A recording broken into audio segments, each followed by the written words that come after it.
And we are back. Welcome, Sip&Talkers, to another conversation where we try to make sense of the world one sip at a time. It is so good to be back. After our last session on political rhetoric, wow, the feedback was just, it was incredible. It really was. A lot of you seem to think we were comedians, which I have to say is a huge compliment. It is, but we should probably clarify. Yes, we should. We are not stand-up comics.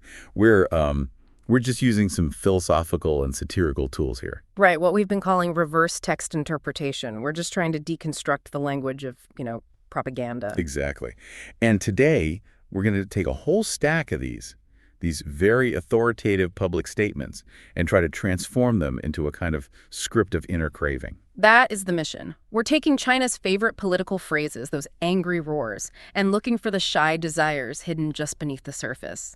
Because every shout of strength, it so often hides a whisper of anxiety. Okay, but we need to be crystal clear on this.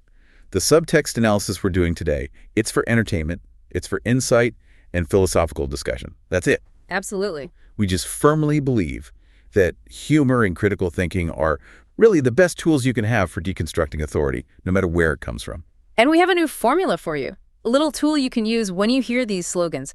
Every loud, authoritative statement, just preface it with 4 simple words. I am so scared. That's it. So you take a phrase like hurting the feelings of the Chinese people. And the translation becomes, I am so scared, my public face can't hold up. Remember that rule? The hardest, most aggressive slogan. Yeah. It always equals the softest, most insecure core. Okay, let's unpack this with some real examples. All right, let's jump right in with let's call it our core satirical premise. The idea of utility maximization. We're basically proposing that many of the loudest voices shouting for a big power rise are. Yeah. Well, they're actually just looking for practical personal benefits, things they don't have right now. It's economics dressed up as political belief, really. It reminds me of that joke you see online all the time. Well, I think I know the one. When they say they want to liberate Taiwan, what they really mean is they want to liberate themselves to live in Taiwan. It's not about strategic conquest at all.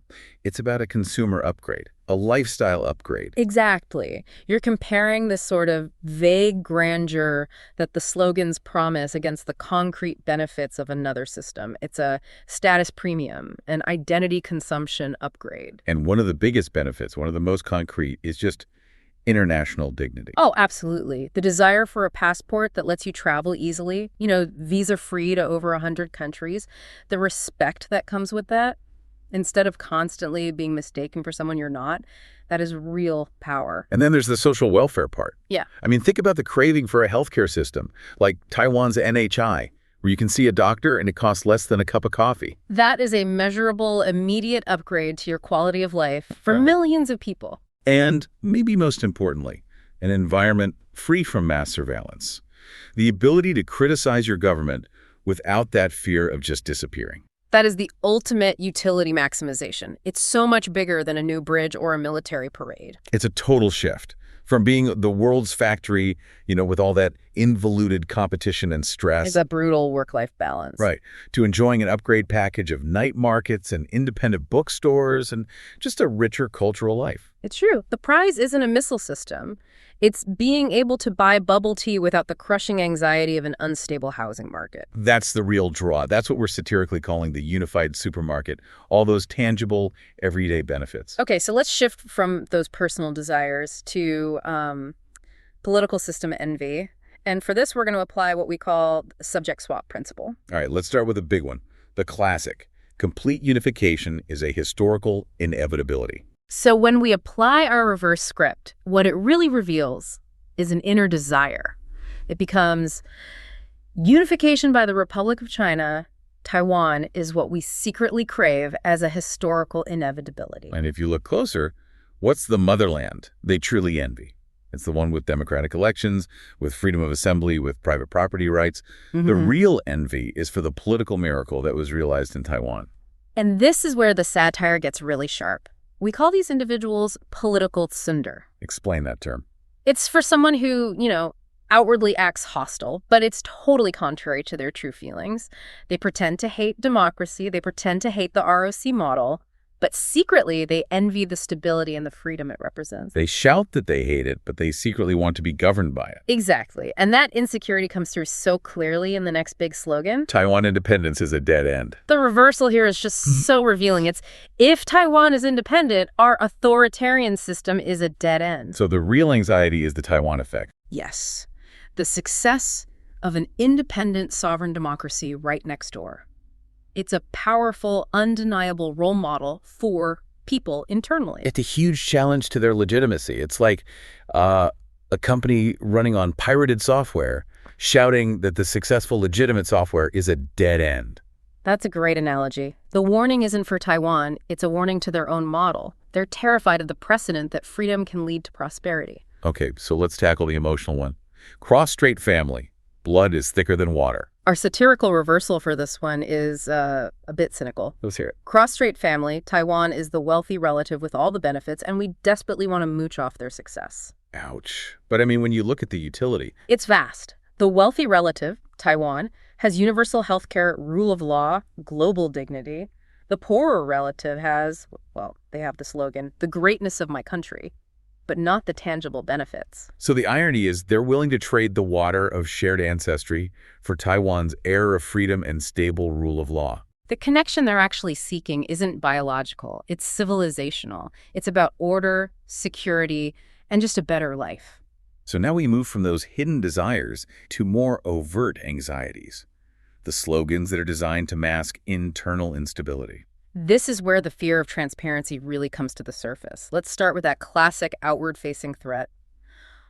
Oppose any external forces from interfering. And the reverse script is, oppose any external forces from showing our people a measurably better way of life. That's it. The interference they really truly oppose isn't military. It's not even diplomatic. It's the interference of values. They're afraid of the attractive power of freedom and democracy. In the hope that it gives their own people that a different way is possible and successful. If the world keeps demonstrating how well a transparent society works, it just fundamentally undermines their internal narrative. Which brings us to what might be the biggest distraction slogan of all. Solving the Taiwan issue is a necessary requirement for the great rejuvenation of the Chinese nation. But our reversal is pretty stark. Solving our crushing internal economic fragility and social conflicts is the necessary requirement for the great rejuvenation. Yes. This is where the political goal becomes a complete deflection from the economic crisis. True rejuvenation means fixing the housing market, creating transparent legal frameworks, guaranteeing predictable economics. Not focusing all your resources on a military fantasy. Exactly. So unification becomes this universal okay Band-Aid. You just slap it over every internal failure, youth unemployment, the property crisis, a slump in foreign confidence. So if you can't deliver on economic rejuvenation, you just shout the political one louder. And then there's that deeply contradictory one. The Chinese people don't accept this set, which is usually aimed at Western values. Ah, yes. The reverse script. The Chinese people desperately want this set freedom, rule of law, international recognition. The contradiction is just, you can feel it, because you look at the actions of the elite, not their words, their money, their assets, their kids. They're often in the very Western systems they claim to reject. It's selective absorption. Right. They want the benefits of the capital and the technology without any of the accountability or values that come with it. And what about that old idiom they use as a threat? Lifting a stone to drop it on one's own foot. The reverse script is so simple. Your stone, your sanction, your criticism, it hurts us. Please stop throwing it. Because if you actually look at the economics of it, the real victim of that threat is almost always the foot of the speaker's own country. It's not a confident warning at all. It's an anxious threat. It's looking for validation, for the pressure to stop. It's not a genuine show of strength. Okay, so let's look at the ultimate contradiction, the one that's woven into all the diplomatic and legal language. The heavier they lean on these principles and laws, the more it shows a deep lack of confidence. Let's start with slogan 8. Yeah. The One China principle is the universal consensus of the international community. Okay, so here's where parsing the language is so critical for you, the listener. You have to distinguish between the One China policy, which is the deliberately ambiguous diplomatic language that lots of countries use. Right, to maintain flexibility. You have to distinguish that from the One China principle, which is Beijing's very specific, non-negotiable political concept, and they're constantly blurring the two. And our satirical take is that the consensus is often just a money-driven contract. It's like me announcing a universal consensus that I'm the world's best chef after handing out gift cards to everyone in the room. It's consensus based on leverage, not belief. And that insecurity is actually baked right into their highest laws. Slogan 9. Anti-secession law. Guarded strictly. Wait, hold on. Yeah. If unification is a historical inevitability, like they always claim, why do you need a strict law to enforce it? A logic just falls apart. You only need a law to regulate uncertainty. Exactly. The law itself proves the outcome is not guaranteed. But we think there's a deeper meaning here. We believe this is really the anti-spiritual split to the Taiwan system law. Explain that. That's a really powerful idea. They aren't just guarding against physical secession. They're guarding against the hearts and minds of the mainland people being pulled away by Taiwan's soft power. The success of democracy, the rule of law. That spiritual pull is the real existential threat, the one they can't control with tanks. Which perfectly explains the final piece, the threat of force, Slogan 10. Not ruling out the use of force, targeting external interference, and a tiny minority of Taiwan independent separatists. But the analysis suggests that the stated target, that tiny minority, is a smokescreen. The real target is the internal population. It's fear marketing, pure and simple. You normalize external threats to justify massive military spending and, crucially, to maintain strict political control at home. The threat is a tool for domestic compliance. So after breaking all this down, what does it mean for the grandest statement of them all, Slogan 11, the China Dream, national rejuvenation? The conclusion, I think, is that true rejuvenation is institutional. It's spiritual. It's systemic. It isn't just a GDP number. So the dream of the average person, free speech, clean air, supervising their government, is precisely what RSC Taiwan has already achieved. They are shouting for the China Dream, but the deep hidden desire is for the benefits and the stability of the Taiwan Dream. The dream of being governed by a successful, transparent country. So we've taken these huge, angry public statements and we've tried to distill them down into these quiet inner cravings for dignity, freedom, and stability. And the ultimate lesson for you as you listen to this stuff is that political slogans are almost always a smokescreen. You should always be asking, what deep anxiety is this powerful language trying to hide? And who really benefits from the aggressive tone? And remember our simple formula. Every time you hear one of these furious demands, just add the preface. What I truly crave is Taiwan's universal health care, its passport, and the freedom to criticize my government.